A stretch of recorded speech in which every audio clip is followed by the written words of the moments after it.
Class 11th computer science का Python का practical number 5, जिसमें हमें क्या करना है, एक प्रोग्राम लिखना है। Write a program to input the value of x and n and print the sum of the following series.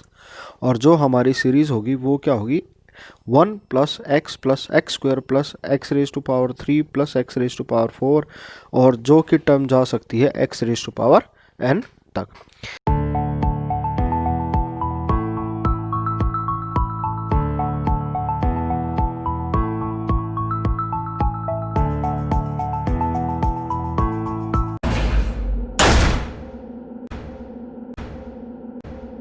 Hello everyone, मैं हूं सुमित कुमार नागर और कंप्यूटर गुरु हम में आपका स्वागत है। आज जो हम टॉपिक करने जा रहे हैं वो है क्लास 11th कंप्यूटर साइंस का पाइथन का प्रैक्टिकल नंबर 5, जिसमें हमें क्या करना है, एक प्रोग्राम लिखना है। Write a program to input the value of x and n and print the sum of the following series. और जो हमारी सीरीज होगी वो क्या होगी, 1 plus X square plus X raise to power 3 plus X raise to power 4, और जो कि टर्म जा सकती है X raise to power n तक। ये जो है आपके सीबीएसई के सिलेबस का जो है हमारा ये 5वें प्रैक्टिकल का फर्स्ट पार्ट है। और अगले आने वाली वीडियोस में हम क्या करेंगे, हम इसके सारे पार्ट भी डिस्कस करेंगे। तो जो मेन प्रॉब्लम हमारे पास है वो ये है कि हमें सम ऑफ सीरीज़ निकालना है, जो कि हमारी सीरीज़ है वो ये। तो इसको कैसे प्रोसीड करना है, इसको कैसे सोचना है, जैसे इससे पिछले वाली क्लासेस में भी मैं आपको बताता रहा था कि सारी चीज़ें अगर मैं कोई भी प्रोग्राम बना देता हूँ तो हमें प्रोग्राम बनाने से पहले क्या होता है, उसको सोचना होता है कि हम उस चीज़ का आंसर कैसे निकाल सकते हैं। तो फिलहाल जो हमारी प्रॉब्लम है वो है एग्जैक्टली ये कि हमें x का 1 करना है, फिर x raise to power 2, x raise to power 3 और x रेज टू पावर 4।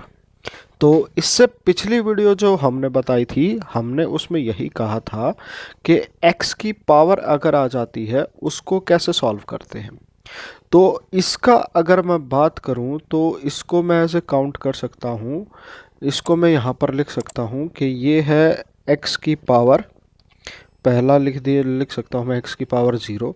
फिर हमारे पास क्या है, x रेज टू पावर, फिर हमें क्या करना है उसमें x रेज टू पावर 1, फिर जो हमें टर्म दे रखी है x रेज टू पावर 2, और फिर उसके बाद है x रेज टू पावर 3। तो इस तरीके से हमें जो सीरीज दे रखी है, इससे पिछली क्लास में, इससे पिछली वाली वीडियोस में जो ये वाला काम था कि किसी की भी पावर निकालना था, यानी कि ये वाला काम। तो ये वाला काम जो है हम ऑलरेडी जो है वो कर चुके हैं पिछली वीडियोस में, और हमें ये पता है कि कोई भी काम अगर कर सकते हैं और उसको हमें बार बार करना होता है तो हमें फॉर लूप की ज़रूरत पड़ती है। तो जो हमारी प्रॉब्लम स्टेटमेंट है उसको समझते हैं और उसके कॉरस्पॉन्डिंग एक सोल्यूशन ड्राइव करते हैं।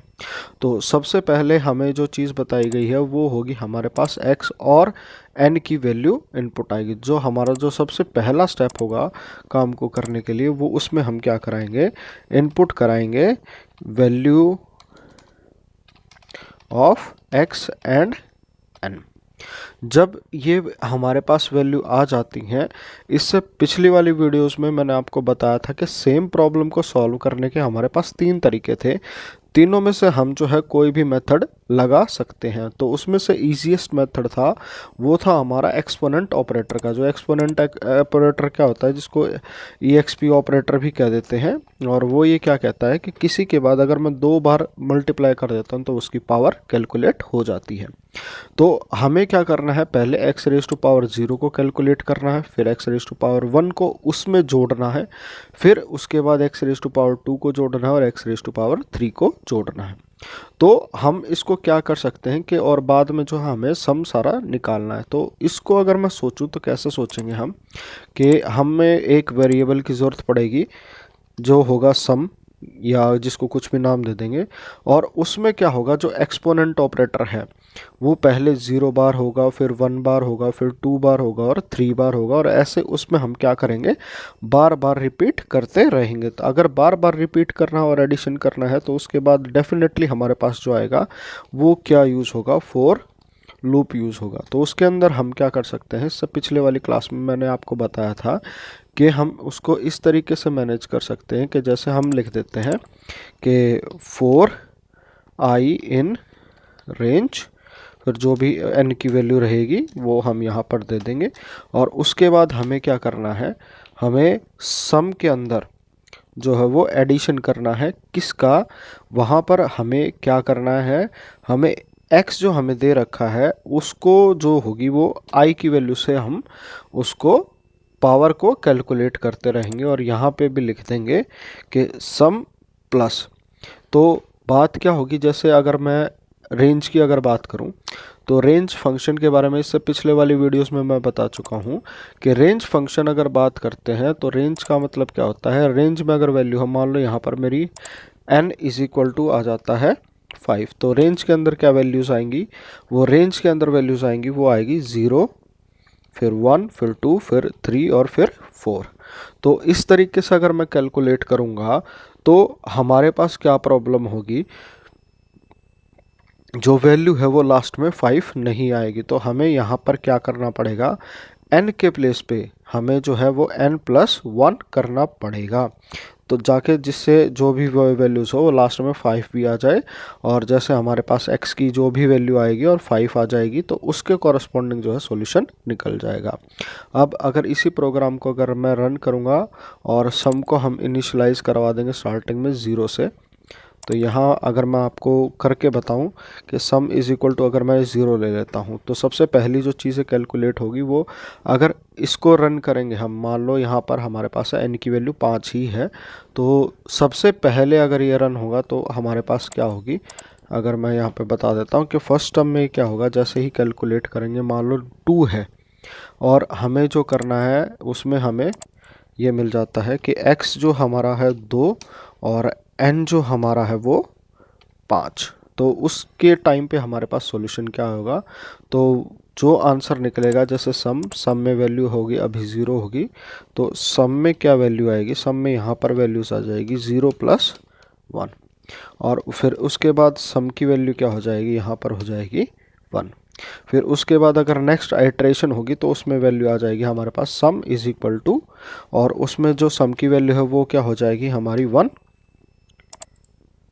यहाँ इसको ऐसे दिखा देता हूँ सम, फिर उसमें जो है हमारी चीज़ जो जुड़ेगी वो होगी 2⁻1, वो 2 होगी और फिर उसके बाद जो हमारे पास सम में वैल्यू आ जाएगी वो क्या आ जाएगी, 3 आ जाएगी। फिर इसी तरीके से अगर मैं कैलकुलेट करूँगा सम इज इक्वल टू, तो 3 + 4 और उसके बाद वैल्यू आ जाएगी सम में इक्वल टू 7।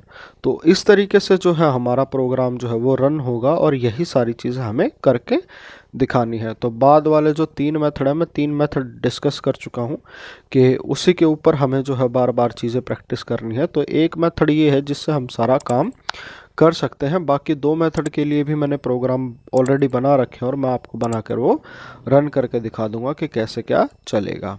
तो सबसे पहले अगर मुझे प्रोग्राम रन करना है तो हम क्या कर लेते हैं, अपना आईडीएलई ओपन कर लेते हैं। तो यहाँ पर जो मैंने प्रोग्राम बना रखा है उसको ओपन कर लेते हैं।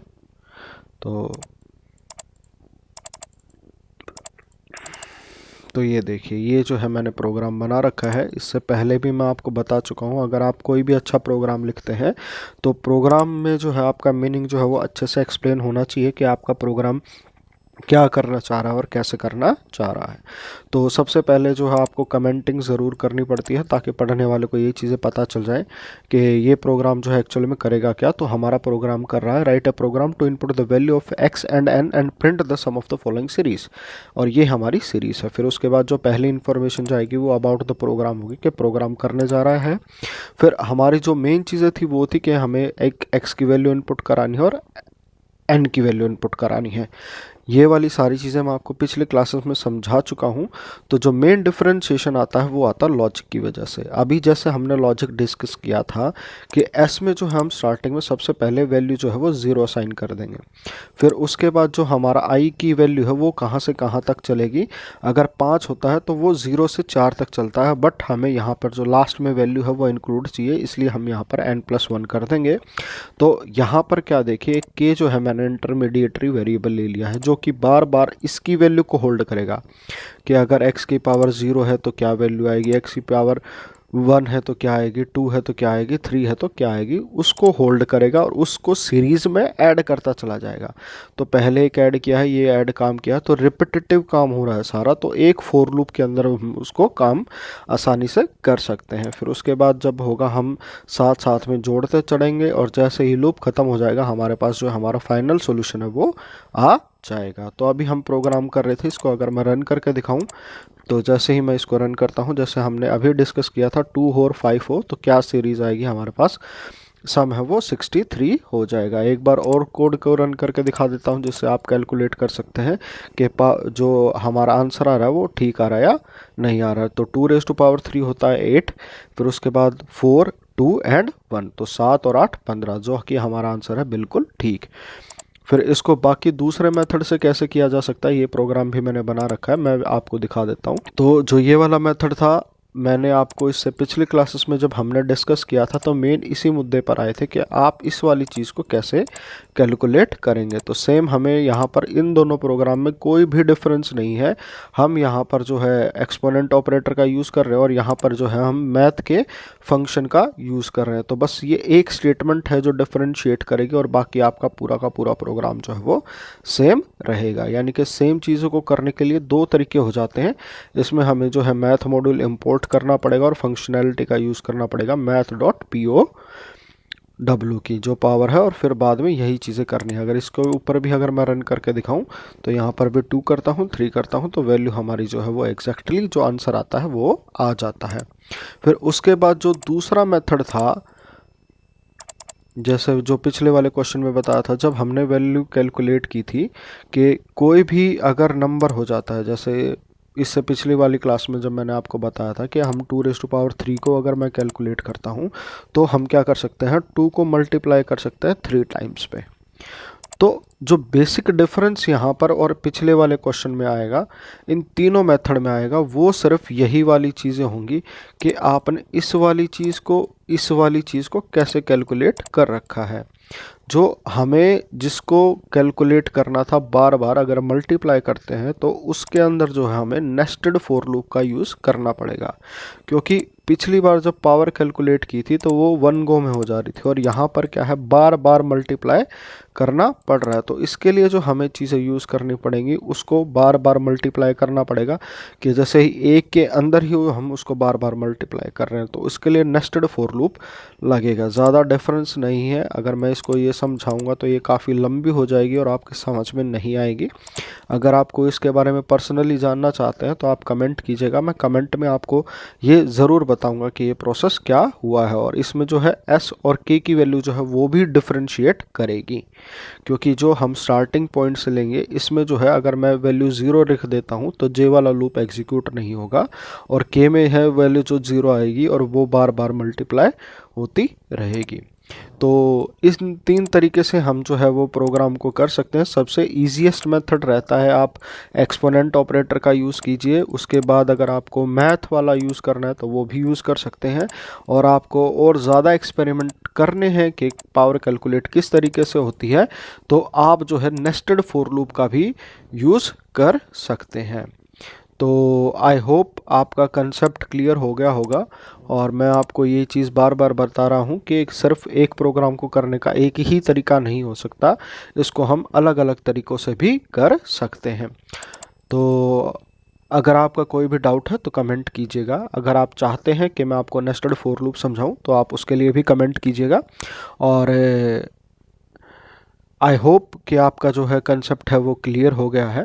और अगर आप मेरी वीडियो पहली बार देख रहे हैं और चैनल पर नए हैं तो इसको सब्सक्राइब ज़रूर कीजिएगा और साथ साथ बेल आइकन ज़रूर प्रेस कर दीजिएगा, जिससे आने वाले लेक्चर्स की आपको सारी नोटिफिकेशन मिल जाए। तो आज की वीडियो में इतना ही। Thank you all, thank you for watching.